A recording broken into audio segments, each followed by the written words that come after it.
Hello everyone. In this lecture, I'm going to cover chapter 7, which is about counting and probability. So we start this lecture by introducing two important rules in counting, product rule and sum rule. I'm going to first start with product rule. Let's see what product rule is. Let's assume that you have a process that can be composed of n sequential steps. So if you want to do the process, you have to do n different steps one by one after another. And also assume that the first step in this process can be performed in k1 different ways, and the second step can be performed in k2 different ways. K1 and k2 and n are all integers. But in the second step, you can perform it in k2 different ways regardless of how the first step has been performed. What does it mean? It means that no matter which way you chose to do the first step, which of those k1 steps, k1 ways, the second step can be performed in k2 different ways. So in other words, the steps are independent of each other. The decision that you make in one step doesn't affect the number of ways that you can do the next step. All the way, and then this is the same proposition is true for the third step. The third step can be performed in k3 different ways. The fourth step can be performed in k4 different ways, all the way to the last step, which is the nth step. The nth step can be performed in k sub n different ways.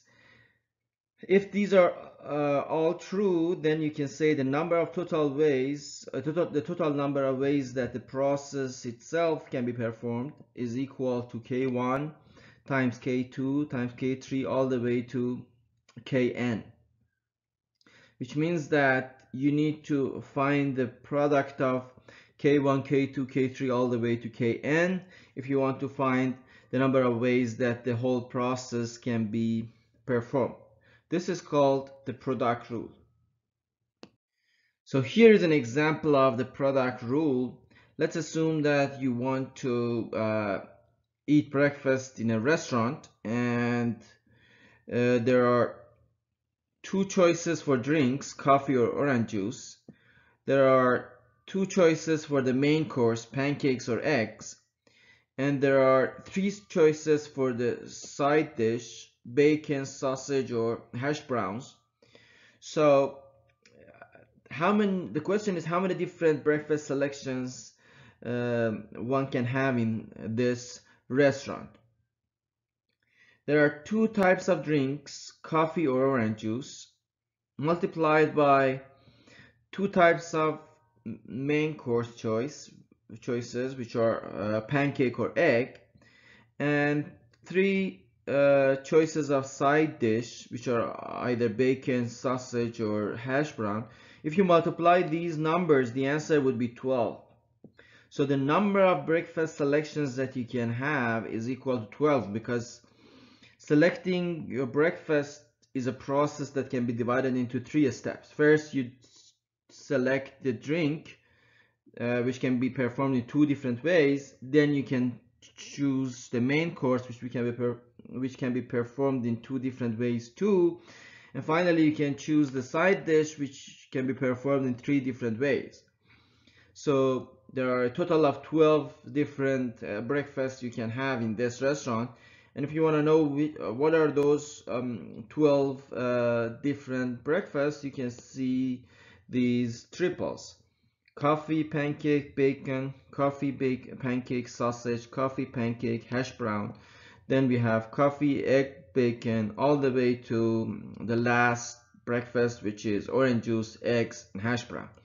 So it's a very easy to understand rule, and it is very, very applicable. I mean, it's very helpful in this lecture. We're going to use it a lot in different slides. A more formal representation or interpretation of a product rule that is written in a formal way is this. let's assume that A1, A2, all the way to AN be finite sets. So we have n finite sets. Then the cardinality of the Cartesian product of all of these sets, A1, A2, A3, all the way to AN, is equal to the product of their individual cardinalities. So this is the Cartesian product of all the sets. And these are the multiplication. This is the multiplication of their cardinalities. So same rule but different interpretation. This is the set theory interpretation of product rule. The next rule that is very crucial and fundamental in counting theory is called sum rule. What does it say? It says, let's assume that you have n finite sets that are mutually disjoint. What does mutually disjoint mean?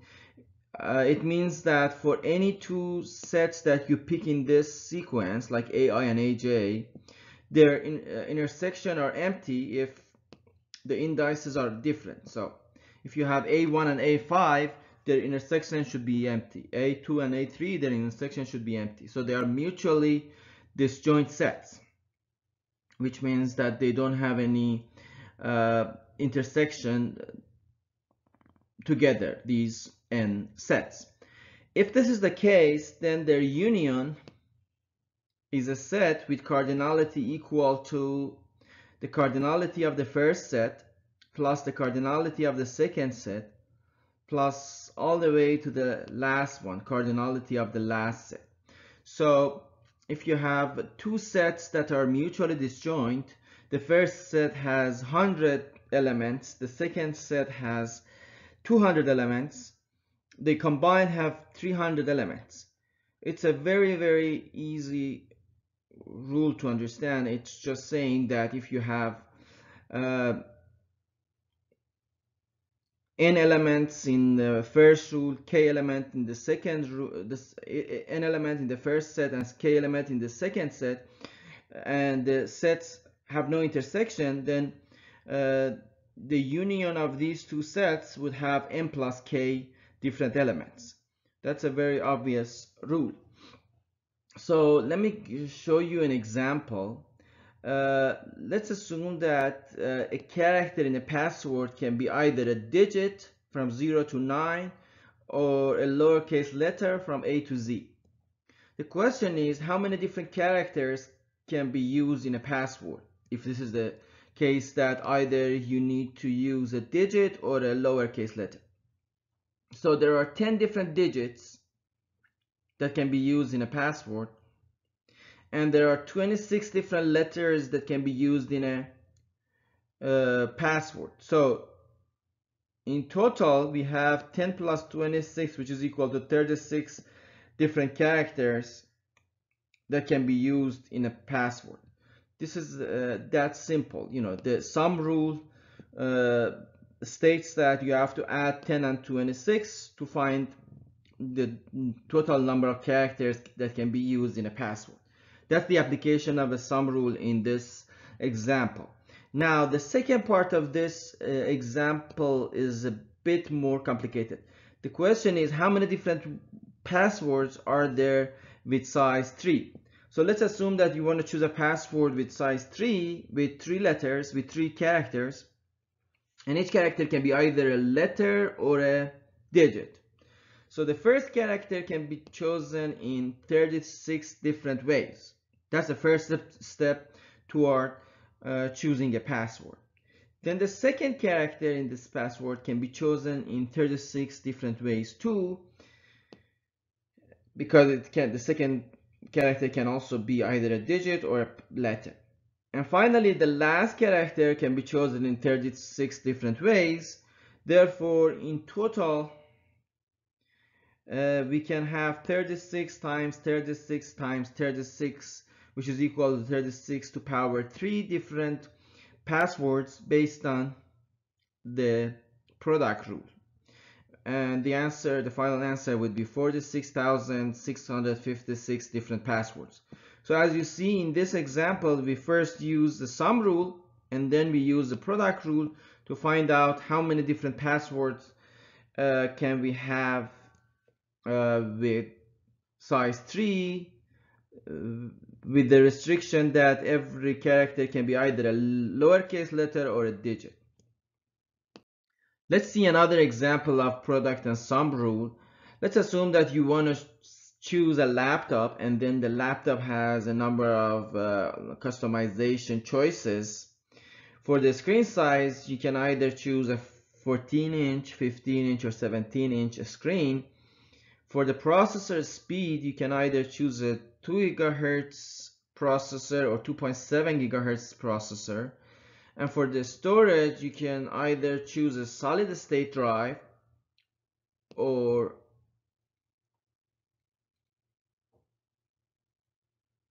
an HDD, which is a hard disk drive.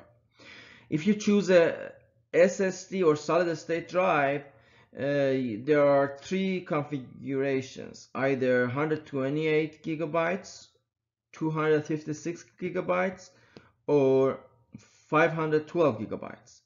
If you choose HDD, hard disk drive, you can either choose a 256 gigabyte HDD or 512 gigabyte HDD. So how many different laptops you can select? You have 3 choices for a screen, 2 choices for processor, and a total of 3 plus 2 choices, which is equal to 5 choices for storage. Why 3 plus 2? Because you have 3 choices for SSD, 2 choices for HDD. You can choose either an HDD or an SSD. Based on the sum rule, you have a total of 3 plus 2, which is equal to 5 choices for storage. Then using the product rule, you can multiply 3 by 2 by 3 plus 2, which is equal to 5, to find out the number of laptops, different laptops that you can choose, the number of customization choices that you have for a laptop. The answer would be 30. So let's look at a more complicated example of product rule. Let's assume that you want to create a 4 tuple of parent, child, child, parent in a family, so that the parent can be either mom or dad and the children can be either sister or brother. But you want to avoid repetition, which means that if you choose mom first as the first parent, dad should be selected as the second parent. You cannot choose mom again as the second parent. Or if you choose dad as the first parent, you cannot choose dad as the second parent too, because that would be repetition, and we want to count the sequences without repetition. So if dad is the first parent, mom should be the second parent. Same for children. If the first child is sister, the second child should be brother. If the first child is brother, the second child should be sister. Let's see how product rule can help us count all the sequences in this form without any repetition. So first you have to select the first parent. The first parent is either mom or dad. So there are 2 choices for the first parent. Then for the first child, you have again 2 choices, either brother or sister.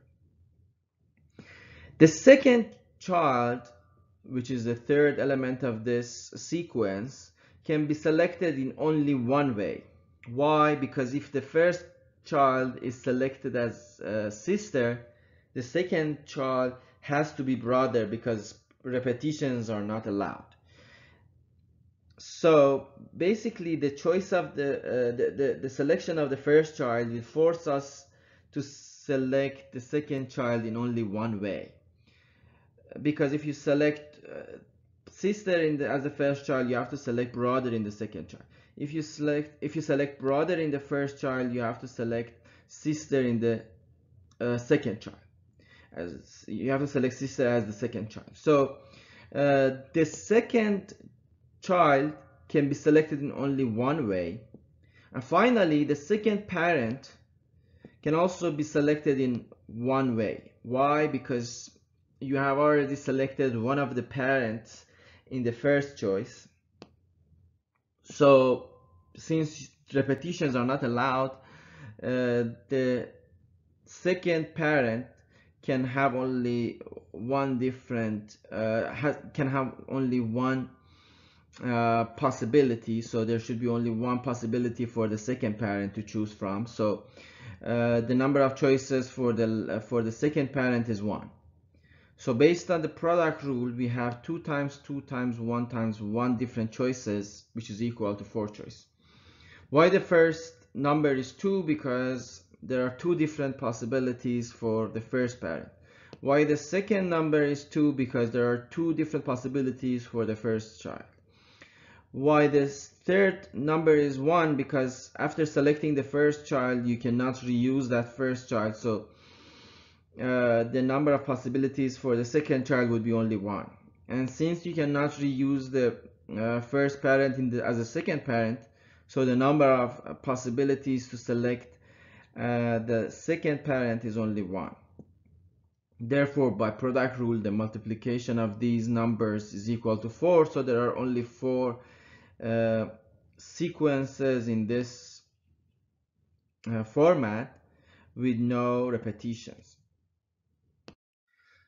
Let's see another example. Suppose that there are 3 employees in a startup, in a company, and they rent an office space with 8 offices anticipating growth, and the office space comes with 4 desks.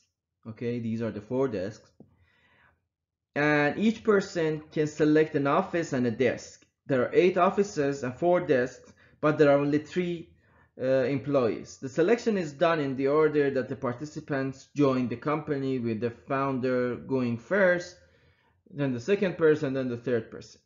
The question is, how many different ways are there for the selection to be done? What's the answer? Let's use the product rule again. The first person that joins the company has to select one office and one desk. All the offices are empty originally, so he or she can select any of the offices and any of the desks. 8 choices exist for the office, and 4 choices exist for the desk. So 8 times 4, which is equal to 32, would be the number of ways that the first employee can select one office and one desk. After the first person, when the second person joins the company, he or she should select an empty office and an empty desk. Although we have 8 offices, but one of them has been occupied by the first employee, so the second person has only 7 choices for the offices and 3 choices for the desk, because one of the desks are already occupied by the first employee. So the second person can choose among 7 different offices and 3 different desks. So that's why you have to multiply 7 by 3 to find out the number of ways that the second person can get an office and a desk, which is equal to 21. Finally, when the third person joins, there are only 6 available offices and 2 available desks, because other offices and desks have already been occupied by the other 2 employees that have previously joined the company. So the third person has only 6 choices to choose an office and 2 choices to choose an available desk. In total, he or she would have only 12 choices to select an office and a desk. If you multiply 32 by 21 by 12, you find out the number of ways that these 3 employees combined can select an office and a desk, which is equal to 8,064. That's a very good example of applying product rule to count the number of ways that you can execute a process like this. Next, we talk about permutations and how to count the number of permutations. First of all, let's start with defining an R permutation. An R permutation, when R is an integer, is a sequence of R items with no repetitions, all taken from the same set. So let's assume that you have a set of 8 elements, set of 8 uppercase letters, A, B, C, D, E, F, G, and H. And the question of selecting a 5 permutation would be choosing 5 of these 8 letters with no repetition. So one of the 5 permutations in this set would be F, D, C, A, G. Why is it a good R permutation or 5 permutation? Because all of these letters are taken from this set and there's no repetition in this selection. So that's called a good 5 permutation. That's a valid 5 permutation taken from this set of 8 elements. Now the question of how many different 5 permutations do we have in a set of 8 elements can be answered by applying the product rule. Let's assume that you want to calculate the number of 5 permutations in a set of 8 elements. So you can divide this process into 5 different steps. First, you need to fill out the first empty position for this 5 permutation. Next, you have to fill out the second position. Third, you have to fill out the third position, then fourth position, then last position. Because in a 5 permutation, you have 5 positions and you have to fill them out with the elements of the original set, which had 8 elements. The first position can be filled out in 8 different ways, because originally you can choose any of the 8 elements in the set. In order to fill out the second position in the 5 permutation, you have only 7 valid choices, because you cannot reuse or reselect the element that you chose for the first position. So there are only 7 valid choices for the second item.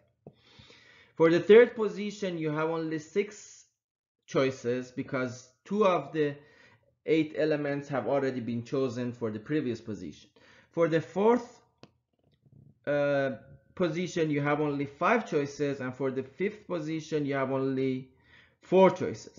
So as we go further in the positions, you have less choices, because you cannot reuse the elements that you have chosen for the previous positions. So in total, we have 8 times 7 times 6 times 5 times 4 based on the product rule, which is equal to 6,720 different 5 permutations from a set of 8 elements. So let's find out the general formula. Let's assume that R is the number of, let's assume that R and N are 2 positive integers, and R is less than or equal to N. The number of R permutations from a set with N elements is denoted by this symbol P of N and R. There's a formula for P of N and R that can be calculated, or that can be proven using the same logic that we have in the previous slide using product rule. It is equal to n factorial over n minus r factorial. N factorial means multiplication of all numbers from 1 to n, and n minus r factorial means multiplication of all numbers from 1 to n minus r. So when you write this quotient, there are a number of elements that can be cancelled out from numerator and denominator, and the final result looks like this: n times n minus 1 times all the other numbers less than n minus 1, all the way to n minus r plus 1. So that's the general formula for any integer r and n that are positive and r is less than or equal to n. So let's use the formula that we found for the number of permutations, the number of R permutations in a set of size n, to solve this problem. What's the problem? You're given a set of 8 employees and a set of 5 jobs. Job number 1, 2, 3, 4, and 5. Let's assume that each of these employees are capable of doing any of these 5 jobs. The question is how we can choose the employees for these jobs so that each employee can do one job. So the answer to find the number of ways that you can assign the employees to the jobs is equal to the number of 5 permutations of a set of 8 employees. Why? Because you have to choose one person for the first job, and then another employee for the second job, another employee for the third job, another employee for the fourth job, and another employee for the last job, like Rajiv, Dave, Candace, Sue, and Chuck. So the first person can be selected in 8 different ways because any of the employees can do the first job. After the first choice, after filling up the first job, the second job can be assigned to the 7 employees that have not been selected for the first job. Then the third job can be assigned to the 6 employees that have not been assigned to the first 2 jobs. For the fourth job you have only 5 choices, and for the fifth job you have only 4 choices. We have a total of 8 times 7 times 6 times 5 times 4, which is equal to P of 8 and 5. If you apply the formula given in the previous slide, you get the number 6,720, which is equal to 8 factorial divided by 8 minus 5 factorial, which is 3 factorials. After defining R permutation, we defined a permutation without the parameter R, which is a sequence that contains each element of a finite set exactly once. So if you order the elements of a set in a sequence, then you're creating one permutation. The number of permutations of a finite set with n elements is equal to P of n and n. So the number of permutations would be the number of n permutation. In fact, this is the same concept as R permutation, but the parameter R should be set to n, because you have n elements and you want to choose all the n elements and put them in a line and sort them in a line, or order them in a line so that they can become a sequence of elements, and the position of the elements should matter in a line. So the number of permutations of a finite set with n elements is equal to P of n and n, which is n factorial over 0 factorial based on the formula that we have given in the previous slides. And this is equal to n factorial, which is n times n minus 1 times n minus 2 all the way to 1. For example, if you have 3 elements in a set, the number of permutations for the elements of that set would be 3 factorial, which is equal to 6. So there are 6 different permutations of a finite set with 3 elements. After defining R permutations, we are defining R combinations or R subsets. A subset of size R is called an R subset or an R combination. So if you have a set of size 10, the 2 subsets or the 2 combination would be a subset of size 2 from the set of size 10. So I'm going to show you how to find the number of R subsets or R combinations in a given set. First of all, let's think about the following problem. How many permutations can be mapped to the selection of orange, blue, and pink? Or in other words, how many different permutations can be mapped to this subset, orange, blue, and pink? Let's assume that in total we have 5 colors, orange, pink, blue, red, and green, and we have selected 3 of them, orange, blue, and pink. We want to know how many different 3 permutations are there that can be mapped to the selection of orange, blue, and pink. One permutation is to say orange, blue, pink. So you choose orange first, then blue, then pink. Another 3 permutation would be orange, pink, blue. Then we have blue, orange, pink, blue, pink, orange. Then we have pink, orange, blue, and pink, blue, orange. Since there are 3 colors, we have a total of 3 factorial ways to permute these colors. And all of these 3 permutations are mapped to the selection of orange, blue, and pink in a set of 5 colors, orange, blue, pink, red, and green.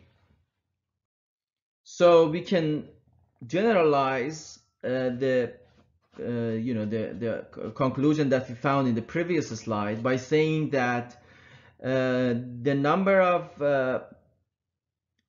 R subsets or R combinations in a set of size n would be equal to the number of permutations, the number of R permutations in the same set divided by R factorial. Why? Let's look at this figure. There are P of n and R different R permutations in a set of size n. Let's assume that this original set is S equal to integers from 1 to n. So we have P of n and R permutations in this set. So one of them is 1, 2, 3, 4 all the way to R. Then you can, change the order of these R elements and find different permutation like R, R minus 1, R minus 2 all the way to 2 and 1.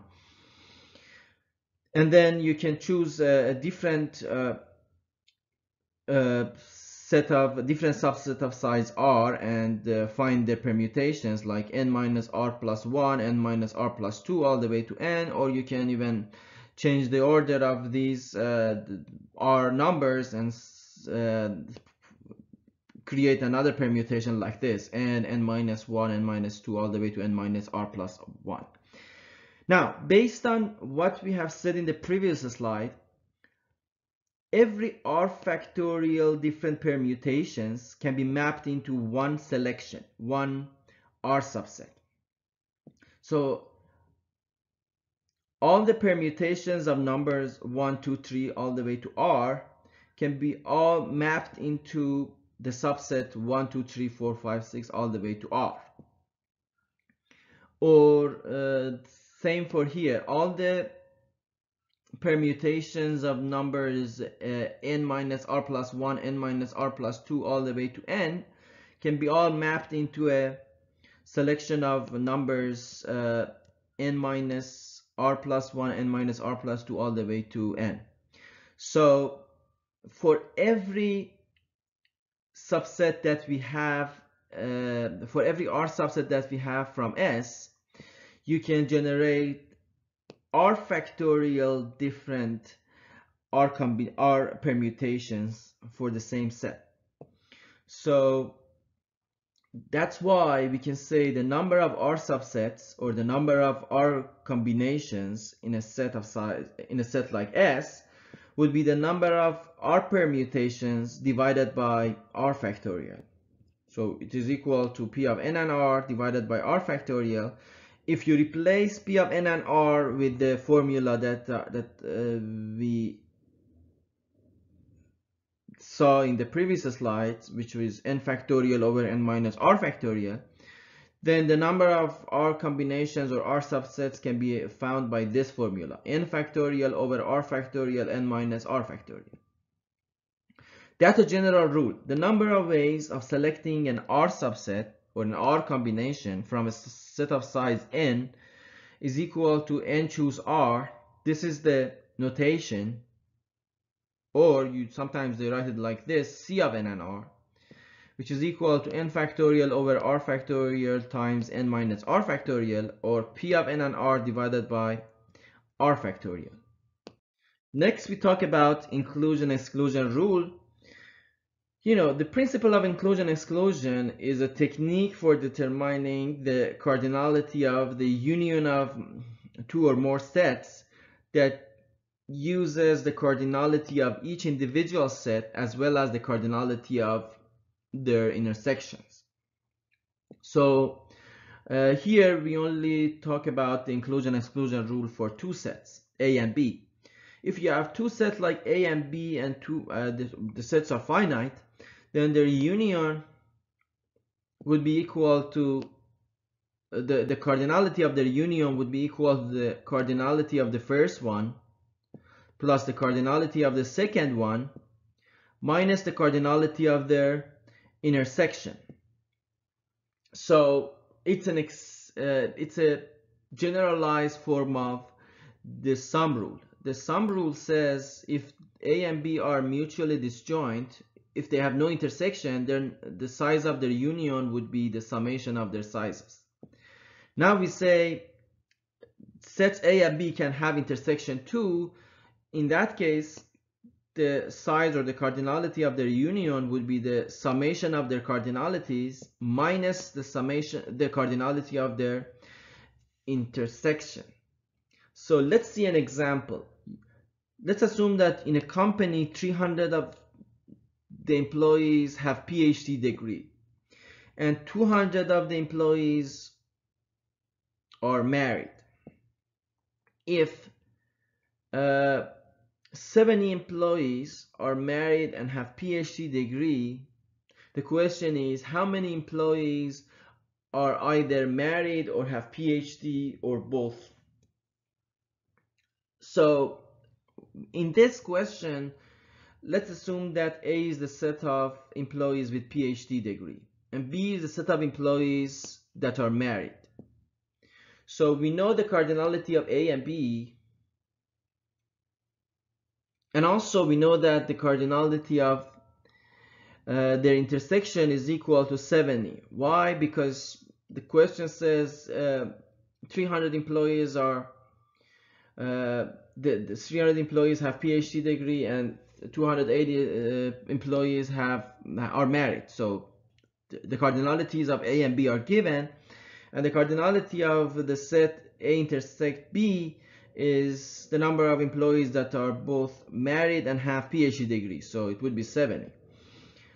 The question asks you to find the employees that are either married or have PhD degree, which means that the question asks you to find the cardinality of the union of A and B, which is equal to 300 cardinality of A plus 280 cardinality of B minus cardinality of the intersection, which is 70. The answer is 510.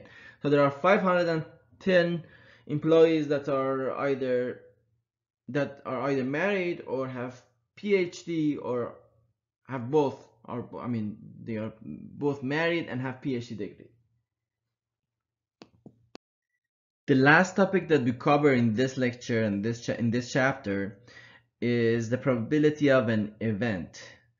In order to define probability and explain how probability of an event can be calculated, we need to first know some preliminary terminologies. First of all, we need to define an experiment or a random experiment.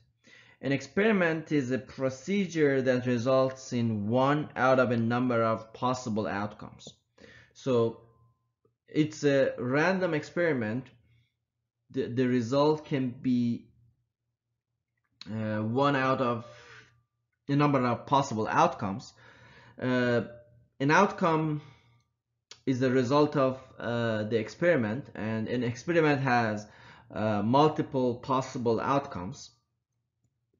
The set of all possible outcomes of an experiment is called its sample space. So the sample space would be the set of all possible outcomes of an experiment, and the subset of any subset of that sample space would be an event for that experiment. So an event would be a subset of the sample space of an experiment. Now, we define a probability distribution over the outcomes of an experiment with a countable sample space S in the following way.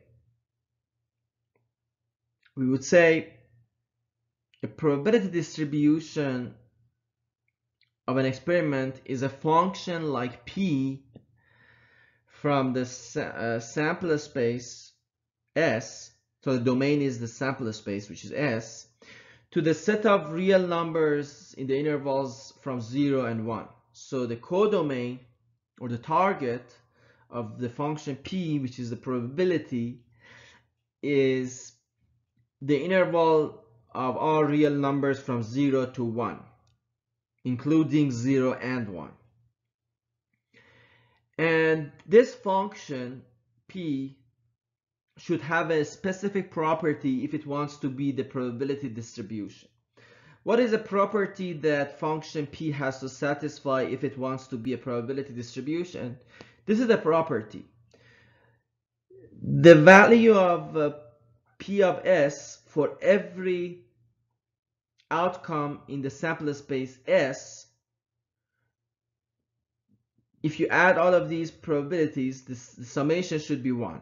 So the summation of property of every outcome in the set of all outcomes, which is the sample space, should be equal to 1, which means the probability of all, the summation of the probability of all outcomes should add up to 1.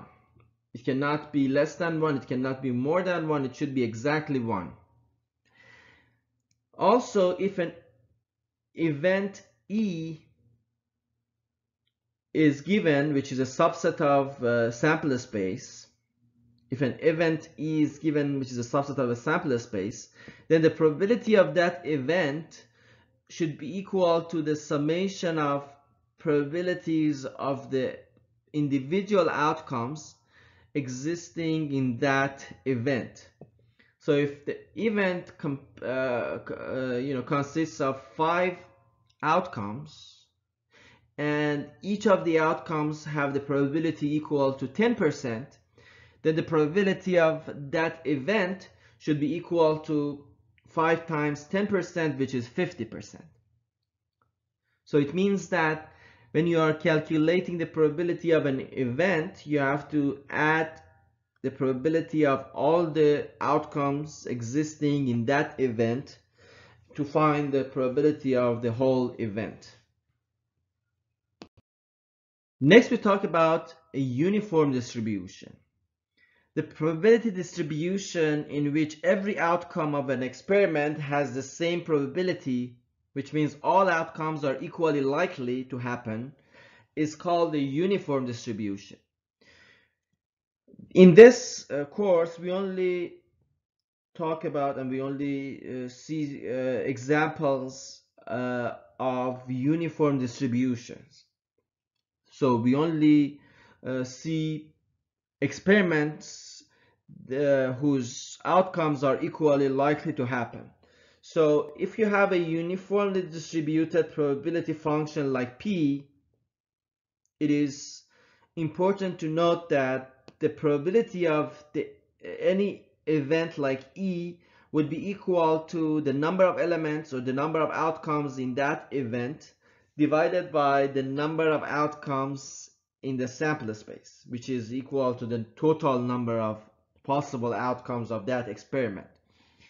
So I'm going to solve an example for you that uses this formula, but you need to remember this formula. This formula is a very interesting formula. It basically says whenever you want to find the probability of an event in a uniformly distributed environment, what you need to do is you need to count the number of outcomes in that event, and you need to count the number of outcomes in the sample space, which is the total possible number of outcomes, and then divide these two numbers. So it means that whenever you're asked to find the probability of an event, that question can be divided into two pieces. First, count the number of elements in that event, or count the number of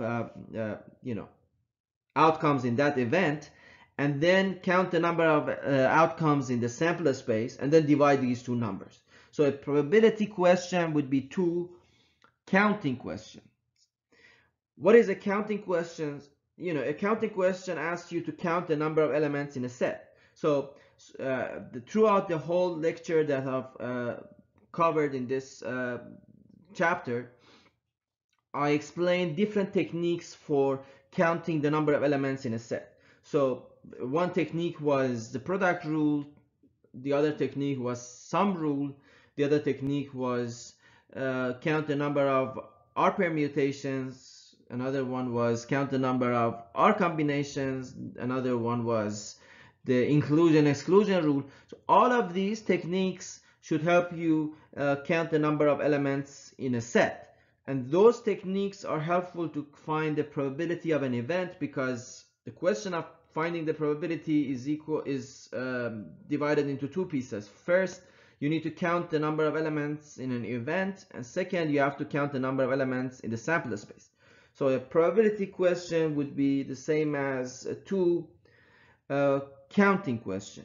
Count the elements in S and count the elements in E. So let's see an example of a probability question. Let's assume that you have an experiment like this.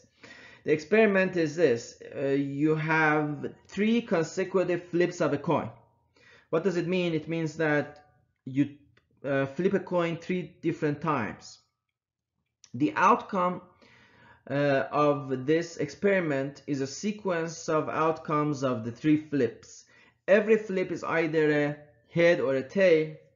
H stands for head, T stands for tail.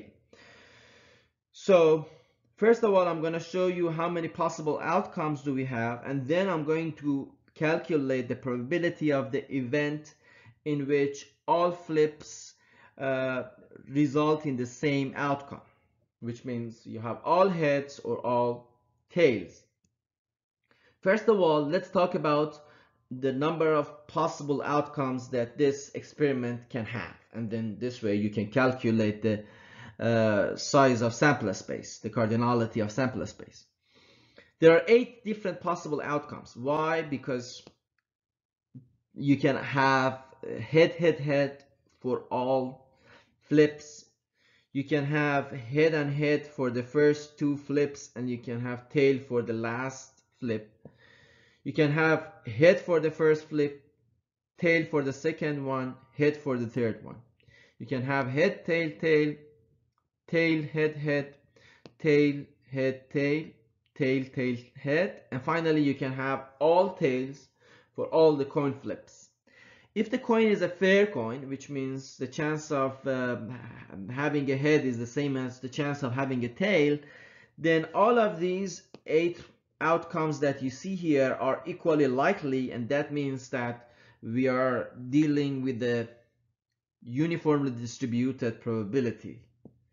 Therefore, you can use this, this formula that we have seen before. So we are looking for the event that all 3 flips come out the same, which means that the event that we are looking for, its probability is equal to the set of these 2 outcomes, H, H, H, and T, T, T. So the number of elements, so the number of outcomes in E is 2, the number of outcomes in S, which is the sample space, is 8, because we have a total of 8 outcomes.